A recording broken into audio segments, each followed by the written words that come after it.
दोस्तों, आज Warren Buffett को कौन नहीं जानता। उनका नाम जाने माने रईस और जीनियस इन्वेस्टर्स में रखा जाता है। अपनी ज़िंदगी के 9 दशक पार कर चुके इस इंसान के बारे में हम ये तो जानते हैं कि उनकी नेटवर्थ कितनी है, वो कौन सी फार्म चलाते हैं और उन्होंने ये पैसे किस तरह से कमाए हैं। लेकिन हम में से कितने लोग ये जानते हैं कि उन्होंने अपने पहले $1 मिलियन किस तरह से कमाए हैं, या फिर ये कि उन्होंने अपने पहला इन्वेस्टमेंट 12 साल की उम्र में ही कर दिया था।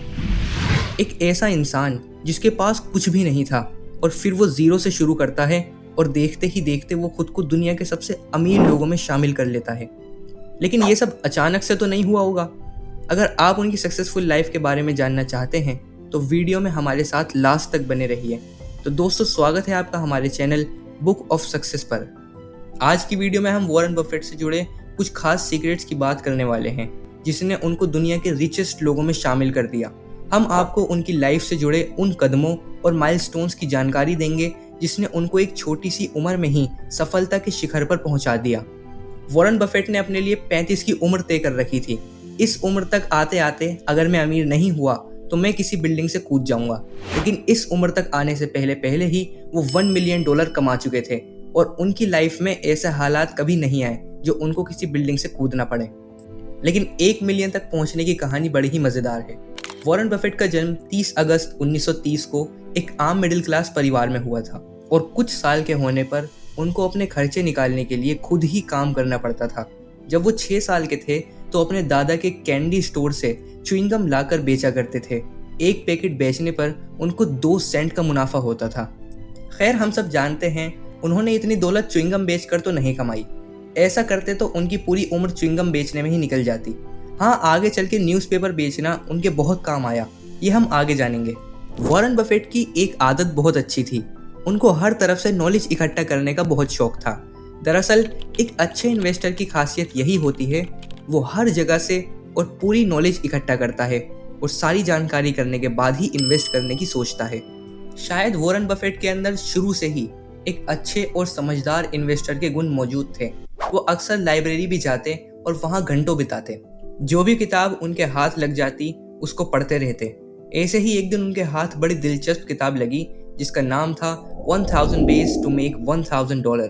हालांकि उन्होंने इस किताब के सभी आइडियाज़ को सेम टू सेम तो फॉलो नहीं किया, पर उनको इस किताब से काफ़ी मोटिवेशन ज़रूर मिली।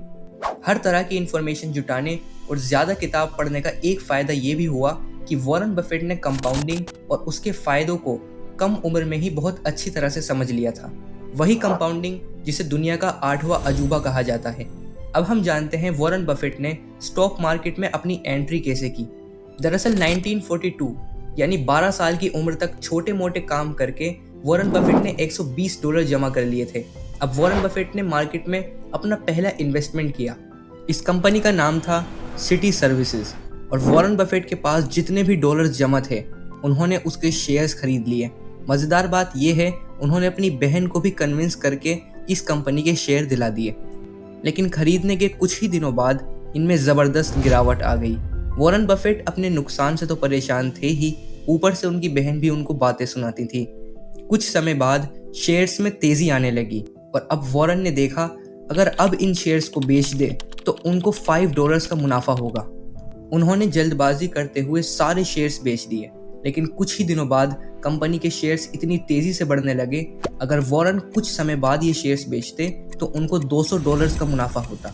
तो ये थी उनके सबसे पहले इन्वेस्टमेंट की कहानी। आज भले ही ये किसी बच्चे का जल्दबाजी में उठाया गया कदम लगता हो, पर वॉरेन के लिए ये घटना एक बहुत बड़ा सबक लेकर आई थी।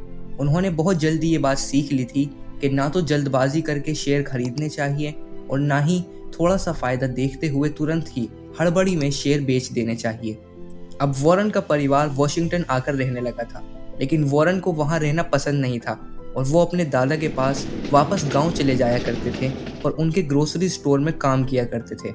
पर उनको ये पता था ये काम उनकी मनमर्जी का नहीं है और वो सारी ज़िंदगी यहाँ काम नहीं कर पाएंगे। उनको लगता था वो शायद फिजिकल लेबर करने के लिए नहीं बने हैं।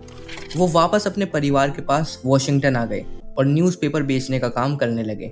14 साल की उम्र आते आते उन्होंने $1000 जमा कर लिए थे, यानी पहली बड़ी सेविंग्स थी जो उनको आगे मदद करने वाली थी। अखबार बेचने का काम उनके करियर को शेप देने वाला था।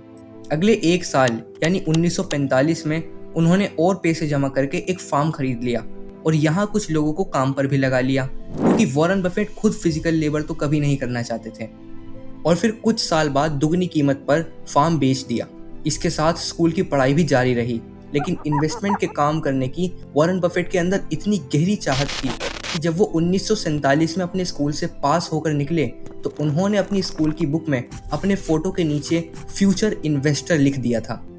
वॉरेन बफेट ने अब कॉलेज में एडमिशन ले लिया। हालांकि वो इतनी कमाई कर लेते थे, उन्हें लगता कि कॉलेज जाना सिर्फ समय की बर्बादी है, लेकिन उनके ऊपर उनके पिता का दबाव था कि वो अपनी पढ़ाई पूरी करें। इसलिए उन्होंने वॉर्टन यूनिवर्सिटी में एडमिशन ले लिया। यहाँ भी उनका मन जिसमें सबसे ज़्यादा लगता था वो थी बिजनेस की क्लास, जहाँ बिजनेस की हर छोटी बड़ी बारीकी सिखाई जाती थी। लेकिन कुछ समय बाद उनका परिवार वापस गांव चला गया। अब वॉरेन ने नेब्रास्का यूनिवर्सिटी में पढ़ना शुरू कर दिया। वॉरेन का कहना था अकाउंटेंट बिजनेस की लैंग्वेज है जो हर बिजनेसमैन और इन्वेस्टर को आनी चाहिए। यहाँ बिजनेस और इन्वेस्टमेंट पर जो भी किताब उनके हाथ लगी उन्होंने पढ़ ली। अब उनके पास $9,000 से ज़्यादा की सेविंग्स थी और वो दोबारा स्टॉक मार्केट में एंट्री करने के लिए तैयार हो चुके थे, पर अभी थोड़ी समझ बाकी थी। वॉरेन बफेट ने इस बात पर बहुत ध्यान दिया कि स्टॉक मार्केट के लिए 3 बुनियादी बातें क्या होती हैं। फर्स्ट, किसी स्टॉक की इंट्रिंसिक वैल्यू यानी अपनी कीमत। सेकंड, किसी स्टॉक में तब इन्वेस्ट किया जाए जब ये अपनी वैल्यू से कम कीमत पर मिल रहा हो। एंड थर्ड, आपको कभी भी मार्केट के मूड के हिसाब से अपना डिसीजन नहीं लेना चाहिए। यानी मार्केट में बहुत तेज़ी है तो आप एकदम से अपने शेयर बेच ना दें, और मार्केट में बहुत मंदी चल रही है तो आप लालच में आकर ज़्यादा से ज़्यादा शेयर्स खरीद न लें। वॉरेन ने लीग से हटकर एक और चीज़ पर ध्यान देना शुरू किया। उस समय कुछ ऐसी छोटी कंपनियां थीं जो कि स्टॉक मार्केट में अपने साइज की वजह से लिस्ट भी नहीं होती थी। वॉरेन बफेट ने उनको बहुत ध्यान देकर स्टडी करना शुरू किया। इसके पीछे उनकी वजह ये थी, इन कंपनियों के पास कोई ज़्यादा कंपटीशन नहीं था। इस तरह इन कंपनीज के तरक्की करने के बहुत ज़्यादा चांसेस होते थे। वो ढेरों कंपनियों की, उनके बिजनेस मॉडल और स्टॉक्स की डिटेल्स में स्टडी करने लगे। अब आगे पढ़ने के लिए वॉरेन हार्वर्ड यूनिवर्सिटी जाना चाहते थे, पर वहाँ उनका सिलेक्शन नहीं हुआ। पर यह बात उनके लिए बेहतर साबित हुई, क्योंकि अब वो कोलंबिया यूनिवर्सिटी में पढ़ने लगे, जहाँ उस समय के जाने माने इन्वेस्टर बेंजामिन ग्राहम पढ़ाने आते थे। बेंजामिन की लिखी किताब द इंटेलिजेंट इन्वेस्टर बहुत फेमस हुई थी। वॉरेन बफेट ने पहले ही आधे से ज़्यादा करिकुलम पढ़ लिया था। वो किताबों को उनके ऑथर से ज़्यादा अच्छे से समझने लगे थे। एक दिन उनको पता चला बेंजामिन एक कंपनी के चेयरमैन हैं जो गवर्नमेंट एम्प्लॉयज़ के इंश्योरेंस का काम करती है। वो उस ऑफिस में जाकर पूरी जानकारी ले आए, काम कैसे होता है, मुनाफा कैसे होता है, और तो और उसके कॉम्पिटिटर्स कौन हैं। आगे कंपनी का नाम बदलकर गायको कर दिया। 1951 में उन्होंने अपनी आधे से ज़्यादा सेविंग्स इस कंपनी में इन्वेस्ट कर दी।